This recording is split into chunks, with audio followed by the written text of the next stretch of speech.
மதுரை நாடாளுமன்ற தொகுதியில் போட்டியிடும் அதிமுக வேட்பாளர் மருத்துவர் சரவணனை ஆதரித்து திருப்பரங்குன்றம் எம்எல்ஏ ராஜன் செல்லப்பா ஒத்தக்கடை பகுதிகளில் பிரச்சாரம் செய்து வருகிறார். விவரங்களை தருவதற்காக செய்தியாளர் பாலமுருகன் இணைப்பில் இருக்கிறீர்கள். கூடுதல் விவரங்களை வழங்கலாம்.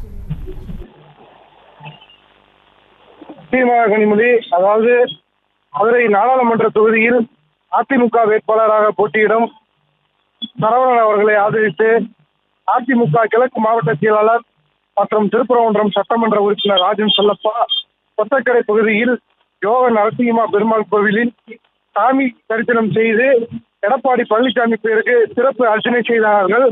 இன்று வேட்பாளருக்கு மேலதாளம் முழங்க மயிலாட்டம் மாநாட்டம் வைத்து சிறந்த வேனில் ஞானமலை கொடிக்கலம் நரசிங்கமாபுரம் பகுதியில் பிரச்சாரம் மேற்கொண்டார். கடந்த 10 ஆண்டு அதிமுக ஆட்சியில் செய்த சாதனைகளை பொதுமக்களிடம் எடுத்து கூறி இரட்டை சின்னத்திற்கு வாக்குகள் சேகரித்தார்.